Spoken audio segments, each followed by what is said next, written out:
Assalamualaikum warahmatullahi wabarakatuh. Alhamdulillahirabbil alamin wassalatu wassalamu ala Rasulillah. Baik anak-anak sekalian, kita kembali lagi pada learning class mata kuliah ilmu perundang-undangan yang diasuh oleh Profesor Dr. Abdurrahman SHMH dan saya sebagai pendamping beliau. Materi pembahasan kita kali ini adalah tentang materi, fungsi, dan muatan dari perundang-undangan. Sebagaimana telah kita bahas di pertemuan-pertemuan sebelumnya, bahwa perundang-undangan sebagaimana dimaksud dalam pasal 7 Undang-Undang 12 2011, Undang-Undang nomor 12 tahun 2011 maksud saya, tentang pembentukan peraturan perundang-undangan yang menyusun peraturan perundang-undangan itu secara hierarkis, mulai dari pertama Undang-Undang Dasar, lalu ketetapan MPR, lalu undang-undang atau peraturan pemerintah pengganti undang-undang, lalu peraturan pemerintah, kemudian peraturan presiden, lalu kemudian peraturan daerah provinsi dan peraturan daerah kabupaten kota. Nah, kesemua peraturan perundang-undangan tersebut yang tersusun secara hierarkis memiliki fungsi-fungsi tersendiri yang berbeda-beda serta memiliki objek, materi, dan muatan yang juga berbeda-beda. Nah, hari ini kita akan membahas tentang materi, fungsi, dan muatan dari peraturan perundang-undangan itu satu persatu. Baik, pertama kita mulai dari materi, fungsi, dan muatan dari Undang-Undang Dasar. Fungsi dari Undang-Undang Dasar Negara Kesatuan Republik Indonesia tahun 1945 itu adalah yang pertama adalah sebagai alat kontrol, yang kedua sebagai alat pengatur, dan yang ketiga sebagai alat penentu. Sebagai alat kontrol dikatakan bahwa fungsi Undang-Undang Dasar itu mengatur atau mengontrol bagaimana peraturan perundang-undangan yang lebih rendah itu senantiasa selaras, sesuai atau tidak bertentangan dengan peraturan perundang-undangan yang lebih tinggi. Yang kedua, fungsi dari Undang-Undang Dasar 45 itu adalah sebagai alat pengatur.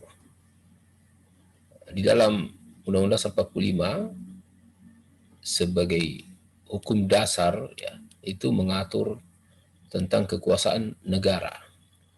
Kemudian membagi-bagi kekuasaan negara itu ke dalam lembaga-lembaga negara berdasarkan kewenangannya. Dan kemudian bagaimana cara melaksanakan kewenangan-kewenangan tersebut. Kekuasaan-kekuasaan negara tersebut kemudian dibagi ke dalam lembaga-lembaga negara yang juga dibentuk berdasarkan Undang-Undang Dasar.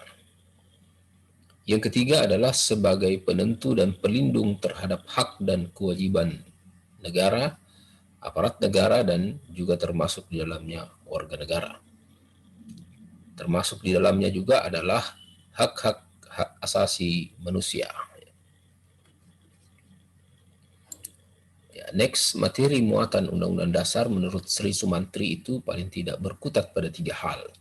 Yang pertama adalah jaminan terhadap hak asasi manusia dan hak-hak warga negara. Jadi hak asasi manusia dan hak warga negara itu berbeda. Hak warga negara itu terikat pada wilayah, teritori atau yurisdiksi tertentu terkait dengan terdaftar atau tidak terdaftarnya seseorang secara administratif sebagai warga negara. Dia hanya berlaku pada wilayah teritorial tertentu dan yurisdiksi tertentu. Akan tetapi hak asasi manusia itu melekat pada diri manusia dan tidak terkait dengan hak-hak kewarganegaraannya atau kedudukan kewarganegaraannya. Dimanapun dia berada sebagai manusia, maka hak asasi yang fundamental itu turut melekat pada diri manusia. Yang kedua, materi muatan Undang-Undang Dasar itu adalah susunan ketatanegaraan, membentuk organ-organ negara yang bersifat fundamental. Dan yang ketiga adalah pembagian dan pembatasan tugas-tugas atau kewenangan-kewenangan ketatanegaraan yang paling mendasar, yang paling fundamental. Ya, secara terperinci ya di materi perkuliahan ya Ananda bisa lihat sendiri ya, mengenai rincian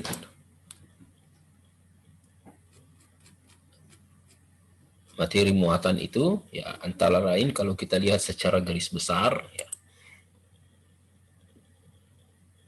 materi yang termuat dalam Batang Tubuh Undang-Undang 45 itu ya, mulai dari bentuk dan kedaulatan ya, membentuk Majelis Permusyawaratan Rakyat sebagaimana diatur dalam pasal 2 dan pasal 3, kemudian menempatkan kekuasaan pemerintahan negara dalam pasal 4 sampai dengan pasal 16, kemudian membentuk kementerian-kementerian negara dalam pasal 17 sebagaimana juga dimaksud untuk menjalankan kekuasaan pemerintahan negara.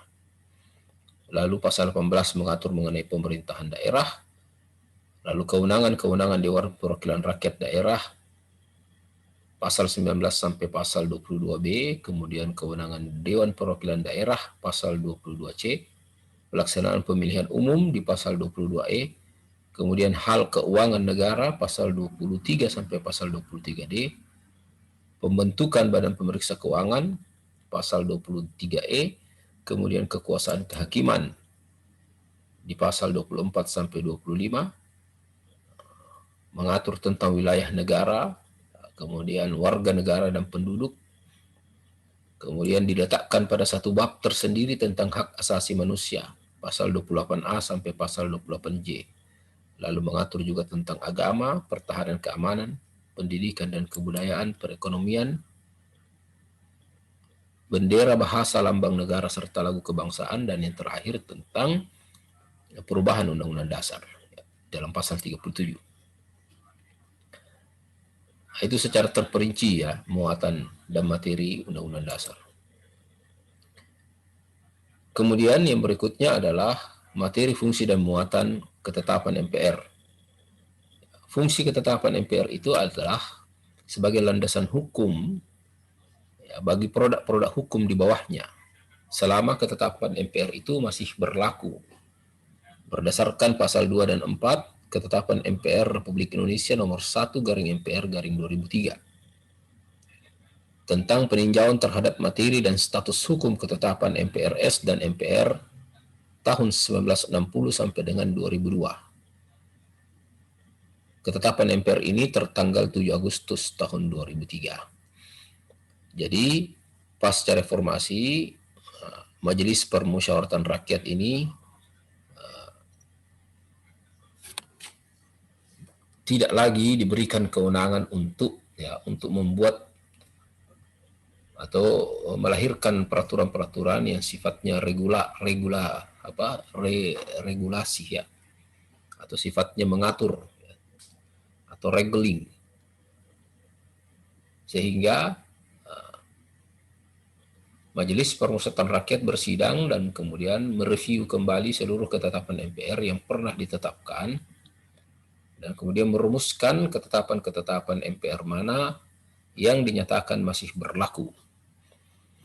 Jadi yang dijadikan landasan hukum bagi produk-produk hukum lainnya adalah tidak boleh keluar dari apa yang ditetapkan dalam ketetapan MPR RI nomor 1 tahun 2003 ya, tentang status hukum ketetapan MPR S dan MPR yang masih berlaku. Nah, materi muatan TAP MPR itu sendiri ya, yang dimaksud di sini adalah materi muatan tentang ketetapan MPR yang masih diakui atau masih berlaku sesuai ketentuan pasal 2 dan 4 TAP MPR RI nomor 1/MPR/2003 yang antara lain isinya ada 2 macam TAP MPR yang sampai saat ini masih tetap berlaku atau belum dicabut atau diganti, yakni Yang pertama TAP MPRS nomor 25 Romawi garing MPRS garing 1966 tentang pembubaran Partai Komunis Indonesia, pernyataan bahwa organisasi atau Partai Komunis Indonesia itu adalah organisasi terlarang di seluruh wilayah Negara Kesatuan Republik Indonesia, dan larangan bagi setiap kegiatan menyebarkan dan mengembangkan faham ajaran komunisme, marxisme, leninisme. Dan juga TAP MPR nomor 16 garing MPR garing 1998 tentang politik ekonomi dalam rangka demokrasi ekonomi. Jadi materi muatan TAP MPR yang dimaksud ini adalah materi muatan yang tidak keluar dari pasal 2 dan pasal 4 TAP MPR RI nomor 1 garing MPR garing 2003. TAP MPR yang dimaksud itu adalah 2 TAP MPR ini. Nah, selain dari itu maka tidak bisa dijadikan rujukan atau dasar hukum. Kemudian yang berikutnya adalah materi, fungsi, dan muatan undang-undang atau peraturan pemerintah pengganti undang-undang. Fungsi dari undang-undang atau perpu adalah paling tidak bermuara pada 3 hal. Yang pertama adalah pengaturan lebih lanjut ketentuan undang-undang dasar yang tegas atau secara eksplisit menyebutkannya atau mengamanahkannya. Yang kedua, pengaturan lebih lanjut secara umum aturan dasar lainnya dalam batang tubuh Undang-Undang Dasar 45. Dan yang terakhir adalah pengaturan lebih lanjut dalam ketetapan MPR yang tegas-tegas menyebutnya. Ketetapan MPR yang dimaksud di sini adalah ketetapan MPR yang tetap merujuk pada ketentuan pasal 2 pasal 4 ketetapan MPR nomor 1 garing MPR garing 2003 tadi yang sudah kita bahas sebelumnya. Materi muatan undang-undang atau peraturan pemerintah undang-undang itu adalah menyangkut 4 hal. Yang pertama, pengaturan lebih lanjut tentang ketentuan undang-undang dasar. Jadi undang-undang dasar mengamanahkan, ya, diaturnya ya suatu kewenangan atau suatu tugas-tugas pemerintahan atau tugas-tugas lembaga negara dalam bentuk undang-undang. Yang kedua adalah perintah dari suatu undang-undang untuk diatur dengan undang-undang yang lebih khusus. Nah, jadi ada suatu undang-undang yang memberikan amanah agar perlu dibentuk sebuah undang-undang yang lebih spesifik, ya, lebih khusus. Walaupun undang-undang dengan undang-undang itu sederajat. Kemudian yang ketiga adalah pengesahan perjanjian internasional tertentu. Ya, jadi ada perjanjian internasional yang bisa berdampak terhadap keuangan negara dan bisa mempengaruhi kehidupan rakyat banyak, maka dia perlu untuk dibuat atau diratifikasi dalam bentuk perundang-undangan. Kemudian yang berikutnya ada tindak lanjut putusan Mahkamah Konstitusi. Ya, jika ada putusan Mahkamah Konstitusi terhadap hasil judicial review undang-undang, maka ditindaklanjuti dengan melakukan revisi undang-undang atau membuat undang-undang baru. Kemudian ya, menyangkut kebutuhan hukum ya, di dalam masyarakat. Ya. Sebagai contoh kita lihat ya materi yang sudah saya bagikan di kalam. Ya. Misalnya ya, ini pengaturan lebih lanjut mengenai ketentuan Undang-Undang Dasar. Di Undang-Undang Dasar misalnya pasal 6 ayat 2 itu mengamanahkan bahwa syarat-syarat untuk menjadi presiden dan wakil presiden itu diatur lebih lanjut dengan undang-undang. Nah, ini memberikan kewenangan kepada lembaga negara yang berwenang seperti DPR dan presiden untuk menyusun dan mengatur rancangan undang-undang terkait dengan syarat-syarat menjadi presiden dan wakil presiden. Lalu kemudian pasal 6A ayat 5 Undang-Undang 45 juga di situ dikatakan tata cara pelaksanaan pemilihan presiden dan wakil presiden diatur lebih lanjut dalam undang-undang. Nah, ini amanah yang diberikan oleh Undang-Undang Dasar. Demikian juga di pasal 12 Undang-Undang Dasar 45 dikatakan bahwa presiden menyatakan keadaan bahaya, syarat-syarat dan akibat keadaan bahaya ditetapkan oleh undang-undang. Nah, ini semua diderivasikan dari undang-undang. Lalu kemudian undang-undang juga bisa bentuk berdasarkan perintah dari undang-undang, ya, atau peraturan perundang-undangan yang sederajat tapi memerintahkan untuk diatur dalam undang-undang yang lebih khusus. Misalnya dalam pasal 34 Undang-Undang 13 tahun 2003 tentang ketenagakerjaan disebutkan bahwa ketentuan mengenai penempatan tenaga kerja di luar negeri sebagaimana dimaksud dalam pasal 33 huruf B diatur dengan undang-undang. Ya. Jadi karena pengaturan tentang penempatan tenaga kerja di luar negeri itu membutuhkan uraian yang luas dan cakupan yang luas, maka pembentuk undang-undang merasa perlu untuk menyusun undang-undang yang lebih spesifik yang khusus membahas tentang itu atau mengatur tentang itu. Maka pasal 34 Undang-Undang 13 tahun 2003 ini menjadi dasar hukum dibentuknya Undang-Undang Nomor 39 tahun 2004 tentang penempatan dan perlindungan tenaga kerja Indonesia di luar negeri. Ini yang saya maksud tadi, pembentukan atau materi muatan undang-undang atau Perpu itu merupakan perintah dari suatu undang-undang. Yang membedakan antara undang-undang dan peraturan pemerintah pengganti undang-undang adalah Perpu itu ditetapkan dalam keadaan hal ihwal kegentingan memaksa untuk memenuhi kebutuhan hukum yang mendesak dan emergensi bagi rakyat Indonesia. Yang berikutnya adalah materi, fungsi, dan muatan peraturan pemerintah. Fungsi peraturan pemerintah itu paling tidak ada dua hal, yakni pengaturan lebih lanjut ketentuan dalam undang-undang yang secara tegas eksplisit menyebutnya. Yang kedua, menyelenggarakan pengaturan lebih lanjut ketentuan lain dalam undang-undang yang meskipun tidak secara tegas atau tidak secara eksplisit disebutkan. Akan tetapi, peraturan pemerintah ini harus memiliki dasar rujukan terhadap undang-undang. Ya, jadi ada sebuah kewenangan yang diletakkan dalam undang-undang yang perlu untuk dijabarkan dengan peraturan pemerintah. Jadi tanpa rujukan dari undang-undang, maka peraturan pemerintah tidak bisa dibentuk. Jadi muatan peraturan pemerintah itu adalah materi untuk menjalankan undang-undang. Yang kedua, yang menurut Lohman, peraturan pemerintah itu harus tetap sebagai peraturan pelaksanaan belaka. Jadi tidak boleh ada penambahan norma baru dalam peraturan pemerintah. Hanya semata-mata sebagai aturan teknis pelaksanaan menurut Lohman. Kemudian peraturan presiden. Peraturan presiden ini merupakan nomenklatur baru dari sebelumnya disebut sebagai keputusan presiden.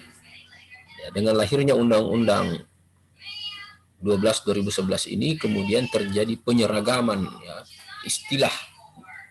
Jadi jenis-jenis perundang-undangan yang sifatnya mengatur atau regeling dia disebut atau diseragamkan nomenklaturnya menjadi peraturan. Sementara jenis perundang-undangan yang sifatnya